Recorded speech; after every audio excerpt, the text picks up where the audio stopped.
Hello दोस्तों, welcome to insight IQ. Insight IQ में आप सभी का स्वागत है। मैं हूं आपका दोस्त अंकुर कुमार। आज आपके लिए फिर से लेके आया हूं इंडियन पॉलिटी और कॉन्स्टिट्यूशन का एक लेक्चर।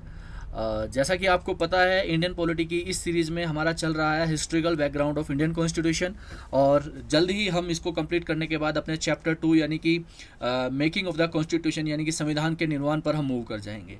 हमारी 2 या 3 क्लासेस के बाद जो है चैप्टर 2 संविधान का निर्माण शुरू हो जाएगा। और आई होप कि आप जो है क्लासेस को अच्छे से एंजॉय कर रहे होगे, आप सभी ठीक होगे, खुश होगे और अपनी प्रिपरेशन को अच्छे से एंजॉय कर रहे होगे।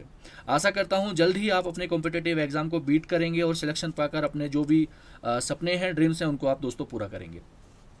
जैसा कि आपको पता है, हमने अपनी लास्ट क्लास में डिस्कस किया था इंडियन काउंसिल एक्ट ऑफ 1892 यानी कि 1892 का भारत परिषद अधिनियम। आशा करता हूँ आपको समझ में आ रहा होगा। उस लेक्चर का हम जो है क्विक रिवीजन करेंगे और उसके बाद हम देखेंगे इंडियन काउंसिल एक्ट ऑफ 1909 यानी कि 1909 का भारतीय परिषद अधिनियम, जिसको हम मार्ले मिंटो सुधार के नाम से भी जानते हैं दोस्तों। तो चलिए दोस्तों, क्विक रिवीजन कर लेते हैं 1892 के भारत परिषद अधिनियम का। इसमें क्या था, हमारा नंबर ऑफ मेंबर्स जो थे, जो non officials number of members थे, उनको इंक्रीज कर दिया गया था सेंट्रल में, साथ ही साथ प्रोविंशियल लेजिस्लेटिव असेंबलीज के अंदर जो है। इसी के साथ साथ जो ऑफिशियल मेजोरिटी थी वो जो है अभी भी जो है मेंटेन करके रखी गई थी दोस्तों। इसी के साथ साथ लेजिस्लेटिव काउंसिल को जो है एम्पावर्ड किया गया था बजट पर डिस्कशन के लिए, कि वो जो है बजट पर चर्चा कर सकते हैं। लेकिन ध्यान देने वाली बात यह है, केवल और केवल चर्चा ही वो बजट पे कर सकते थे, इसके अलावा उनके डिसीजन जो है बाध्य नहीं थे दोस्तों। इसी के साथ साथ हमने देखा था कि लिमिटेड और इनडायरेक्ट प्रोविज़न जो है उनको जो है इलेक्शन के लिए बनाया गया था, और इस एक्ट के अंदर जो है इलेक्शन शब्द को कहीं पर भी इस्तेमाल नहीं किया गया था दोस्तों। तो ये सारी की सारी चीज़ें जो है हमने अपने 1892 के भारत परिषद अधिनियम में दोस्तों देख ली थी।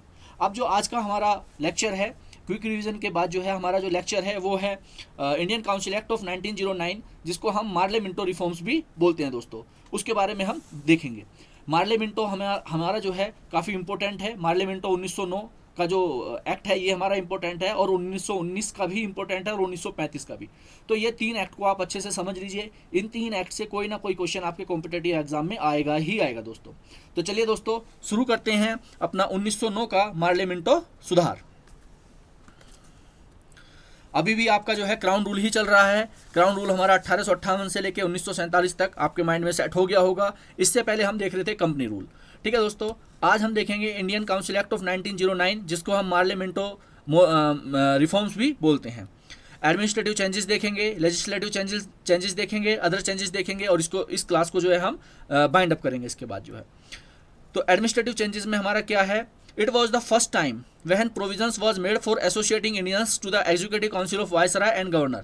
यानी कि ये पहली बार ऐसा था कि जो एग्जीक्यूटिव काउंसिल थी वाइसराय की और गवर्नर की, उसमें जो है भारतीयों को जगह दी गई। ठीक है, आप समझ लीजिए, इससे पहले वाइसराय और गवर्नर की जो एग्जीक्यूटिव काउंसिल थी वहाँ पर भारतीयों को जो है एसोसिएट नहीं किया जाता था। तो it was the first time कि जब एग्जीक्यूटिव काउंसिल में वाइसराय की और गवर्नर की एग्जीक्यूटिव काउंसिल में जो है इंडियंस को प्राथमिकता दी गई, या उनको एसोसिएट किया गया, या उनको आने के लिए अलाउ किया गया।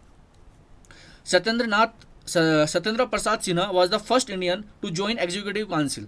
यानी कि सत्येंद्र प्रसाद सिन्हा जो थे पहले भारतीय थे जिनको जो है ज्वाइंट एग्जीक्यूटिव काउंसिल में जो है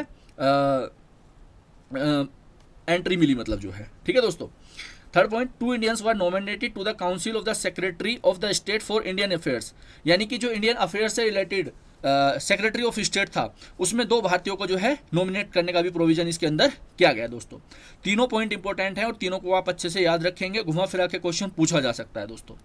इसके बाद हिंदी में भी हम देख लेते हैं। हिंदी में 1909 का भारतीय परिषद अधिनियम मार्ले मिंटो सुधार, यह पहली बार था जब वायसराय और गवर्नर की कार्यकारी परिषद में भारतीयों को शामिल करने का प्रावधान किया गया। मैंने आपको पहले भी ये चीज़ ब्रीफ कर दी है, बट जो हिंदी के एस्पायरेंट हैं वो प्योरली हिंदी में समझना चाहते हैं, तो मैं हिंदी में भी समझाने के लिए उनको प्रतिबद्ध हूँ।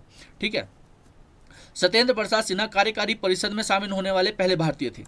2 भारतीयों को भारतीय मामलों के राज्य सचिव की परिषद में नामित किया गया। ये 3 पॉइंट हैं हमारे एडमिनिस्ट्रेटिव चेंजेस के अंदर। इससे पहले ये चेंजेस कहीं पर भी नहीं हुए थे दोस्तों। इसके बाद हम देखते हैं अपना लेजिस्लेटिव चेंजेस, यानी कि 1909 के मार्ले मिंटो रिफॉर्म्स के अंदर या इंडियन काउंसिल एक्ट ऑफ 1909 के अंदर लेजिस्लेटिव चेंजेस क्या क्या हुए। Indians were given to the membership to the imperial legislative council for the first time. ये केवल पहली बार था जब किसी ने भारतीयों को जो है सदस्यता दी गई। किस में सदस्यता दी गई? इंपीरियल लेजिस्लेटिव काउंसिल के अंदर दोस्तों। ये पहली बार था जब इंडियंस को जो है इंपीरियल लेजिस्लेटिव काउंसिल के अंदर जो है सदस्यता दी गई दोस्तों। क्वेश्चन ये भी बन सकता है कि इंपीरियल लेजिस्लेटिव काउंसिल में जो भारतीयों को सदस्यता दी गई वो किस एक्ट के तहत दी गई। अब उसमें आपके पास 3-4 ऑप्शंस दे रखे होंगे। 1909 का जो है इंडियन काउंसिल एक्ट, 1909 का 1935 का जो है इंडियन काउंसिल एक्ट, या ये कह लीजिए कि जो इंडियन काउंसिल एक्ट ऑफ 1892 या इंडियन काउंसिल एक्ट ऑफ 1861। इस तरह से आपको 4 ऑप्शन दे देगा। तो आप 4 ऑप्शन में इजीली इसको जो है फाइंड आउट करके और आंसर कर सकते हैं। तो Indians were given to the membership to the imperial legislative council for the first time. इसके बाद to provincial legislative assembly had to have non official majority, यानी कि जो हमारा प्रोविंशियल लेजिस्लेटिव असेंबली थी उसमें जो है नॉन ऑफिशियल मेजोरिटी जो है दे दी गई थी इस बार जो है। Increase the size of the legislative council 16 to 60 seats in central legislative assembly, यानी कि जो हमारी लेजिस्लेटिव काउंसिल थी उसमें पहले 16 सदस्य हुआ करते थे, तो उनकी संख्या बढ़ा के अब 60 कर दी गई थी। इसके बाद enlarge deliberatives function of the legislative councils, power to discuss budget, ask supplementary questions, move resolutions. देखिए, इससे पहले जब हमने दोस्तों डिस्कस किया था अपना 1892 का जो है इंडियन काउंसिल एक्ट, उसके अंदर केवल बजट में डिस्कस करने की पावर दी गई थी। लेकिन 1909 के मार्लेमेंटो रिफॉर्म्स के अंदर जो है उसके अंदर जो है पावर को और बढ़ा दिया गया दोस्तों।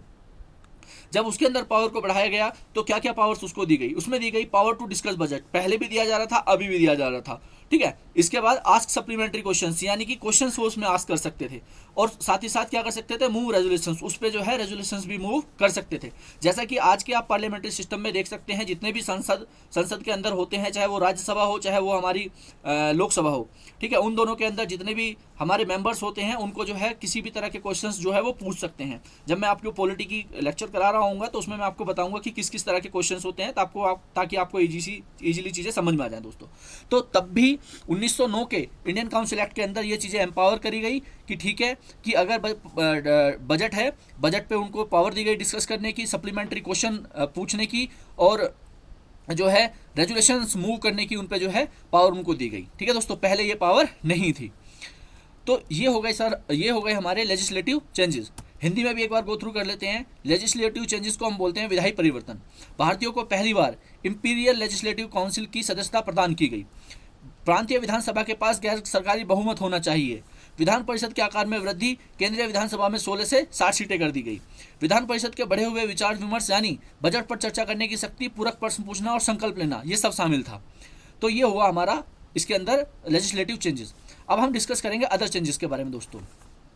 Separate electorate were given to the Muslims, under this the Muslim members were to be elected only by Muslim voters. देखिए, जो हमारे यहाँ पे मोर्लेमेंटो रिफॉर्म्स थे उसके अंदर एक ऐसी प्रावधान कर दिया गया कि जो मुस्लिम्स हैं उनके लिए सेपरेट इलेक्टोरेट्स का प्रावधान कर दिया गया, यानी कि मुस्लिम को केवल मुस्लिम ही वोट दे सकता है। अब देखिए, सीधी सी बात है, अगर किसी जगह पे मुस्लिम है और वहाँ पे मुस्लिम कैंडिडेट की जगह कोई अदर कम्युनिटी का कैंडिडेट वहाँ पे खड़ा कर दिया जाए तो वो मुस्लिम कैंडिडेट उस अदर कम्युनिटी के कैंडिडेट को वोट नहीं कर सकता था दोस्तों।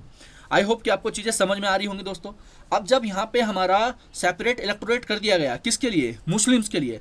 तो मुस्लिम मेंबर्स होंगे और मुस्लिम वोटर्स होंगे, तो मुस्लिम मेंबर्स को जो है मुस्लिम वोटर ही वोट करेंगे। यानी कि अगर अदर कम्युनिटी का मेंबर वहाँ पे खड़ा होता है तो उसको जो है ये पावर नहीं फ्रीज कर दी गई, या इस तरह की पावर जो है खत्म कर दी गई कि अगर अदर कम्युनिटी का मेंबर वहाँ पे खड़ा होता है तो उसको मुस्लिम वोटर्स वोट नहीं करेंगे। मुस्लिम मेंबर्स को केवल मुस्लिम वोटर्स ही वोट करेंगे, और यही करा गया, सेपरेट इलेक्टोरेट किया गया। किसके लिए? केवल और केवल मुस्लिम्स के लिए। अदर कम्युनिटी के लिए ऐसा नहीं किया गया। जैसा कि आप सभी को पता है कि जो ब्रिटिशर्स की पॉलिसी थी वो थी फूट डालो रोज राज करो की नीति।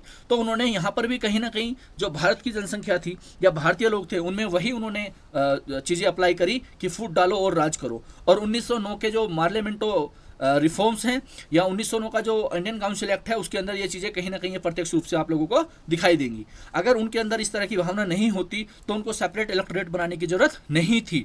वो चाहते तो सिखों के लिए सेपरेट इलेक्टोरेट बना सकते थे, जैन के लिए सेपरेट इलेक्टोरेट बना सकते थे, हिंदूज के लिए सेपरेट इलेक्टोरेट बना सकते थे, बट उन्होंने ऐसा नहीं किया।